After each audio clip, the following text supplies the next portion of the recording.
White people have never even known how to give birth, and history proves it.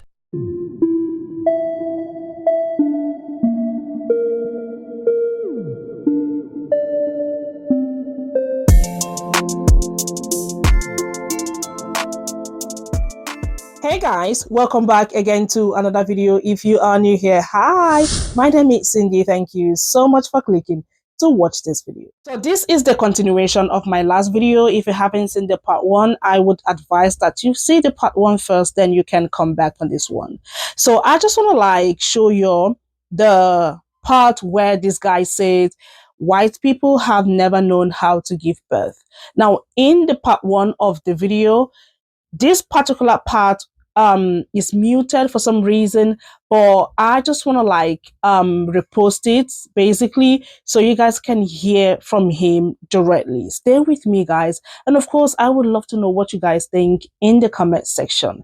This guy is literally exposing his people, and from the comment section, black people are saying that this is what they know already, and they like it when a white person is making this video.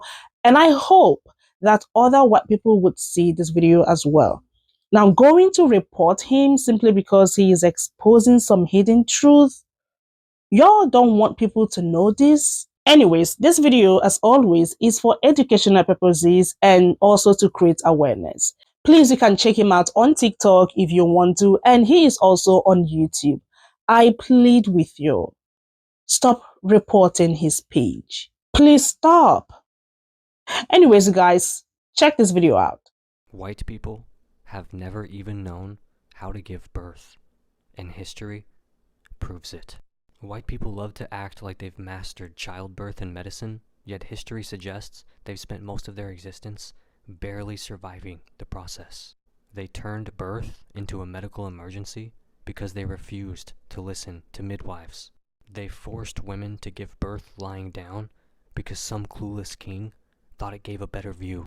They made childbirth more painful by ignoring techniques that non-white cultures had been practicing for centuries. They dismissed indigenous African and Asian birthing traditions only to rediscover them later and claim they invented them. Even today, white maternal mortality rates are rising because they still don't know what they're doing. At some point, we have to ask, if white people were truly the standard for medical progress, why have they spent centuries making childbirth harder than it needs to be? White people designed birth around the comfort of doctors, not mothers. In the 17th century, King Louis XIV popularized the idea of women giving birth lying down because he wanted a better view. Before that, women across the globe gave birth in upright positions because it actually makes it easier. White doctors ignored midwives and traditional birthing practices, replacing them with untested medical interventions. They turned childbirth into a sterile clinical event rather than a natural process. Meanwhile, other cultures had birth figured out. Indigenous African and Asian cultures used birthing stools and squatting positions for easier labor. Traditional midwives had centuries of knowledge passed down that actually made birth safer. Many non-white societies incorporated holistic approaches that minimized pain and complications. White people weren't improving birth, they were making it worse for no reason. White men declared themselves the experts on birth without ever experiencing it. For centuries, white men dominated medicine while knowing nothing about childbirth. They dismissed midwives as unscientific and banned them from practicing. They insisted births should happen in hospitals, even though home births were often safer. They used forceps and other dangerous tools instead of listening to women about what actually worked. Meanwhile, non-white cultures let women handle birth like they always had. Midwives across Africa, Asia, and the Americas had successful birthing techniques long before European doctors showed up. Birth wasn't seen as a medical emergency. It was treated as a natural process. Communities supported new mothers instead of isolating them in sterile hospital rooms. White people weren't leading medicine, they were just pretending to. White people have always had the worst maternal mortality rates. In the 1800s, European hospitals had deadly childbirth wards because doctors refused to wash their hands. Puerperal fever caused by white doctors spreading infection killed thousands of women unnecessarily. Midwives had lower mortality rates, but white doctors pushed them out of practice anyway. Even today, the US has the highest maternal mortality rate among developed nations. Meanwhile, other cultures had lower birth complication rates for centuries. Traditional birth attendants focused on preventing infection, not causing it. Holistic and natural birthing methods reduced unnecessary trauma. Many indigenous societies had postpartum care that actually prioritized the mother's recovery. White people weren't making birth safer. They were turning it into a death sentence. White people stole birthing techniques, then claimed them as medical breakthroughs. They dismissed traditional birthing methods, then rebranded them as new scientific advancements when white doctors discovered them. Water births, indigenous and African cultures had been doing them for centuries. Doula care, black midwives had been providing that long before white hospitals made it a luxury service. Skin-to-skin contact, standard in non-white cultures, but revolutionary when a white doctor suggests it. Meanwhile, non-white cultures had been doing this forever.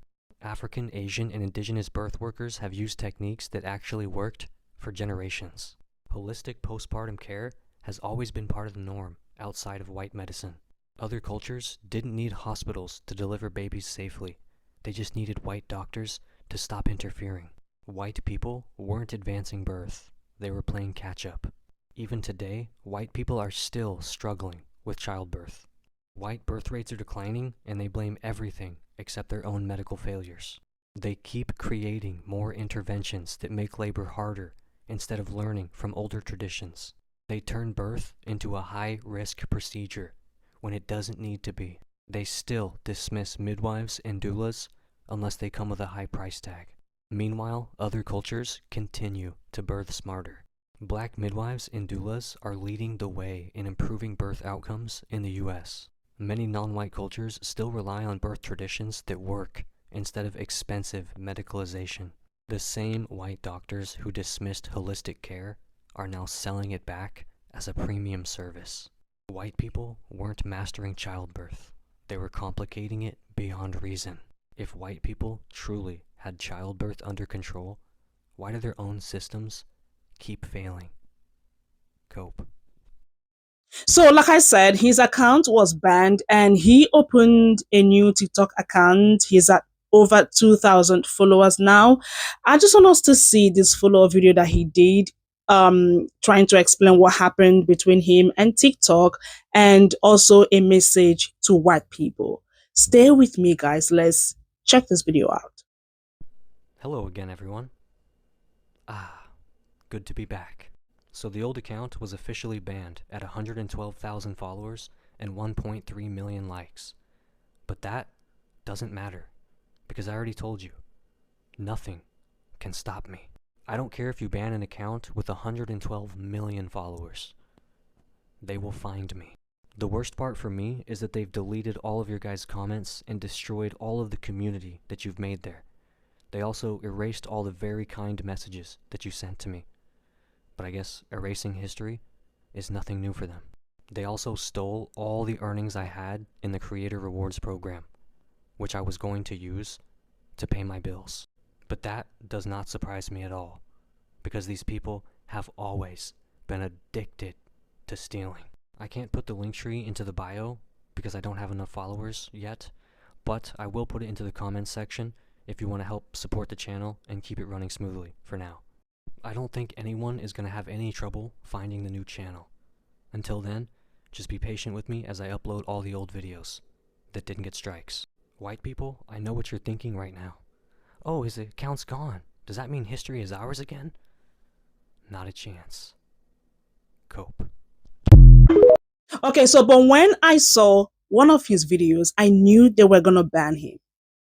I knew they were going to come for him, because this is what they do. Always proving points. Anyways, like I said, I'm going to pin him again in the comment section. You can check him out on TikTok, or you can check him out on YouTube. He's on YouTube. And if you feel like you want to support him in any way, please feel free and do so. They said he violated their policy. What policy? for teaching history that a lot of people don't even know about this? What policy? I mean, what? Like, I don't know. Uh, this is crazy. Okay. Now, in the comment section, of course, people are mad. People are not happy with what happened and all of that, and they were encouraging him to keep, saying the truth, to keep posting the videos, which he said that he's not gonna stop. And I think if they ban him, because he has already received one strike, okay, so he is pushing his videos, I think, on YouTube. Yeah. But anyways, I thought to bring this part to you because the part one, of course, we know the sound was muted. Or let me know what you all think in the comment, guys, and thank you so much for always stopping by. Of course, I'm gonna see y'all in my next video.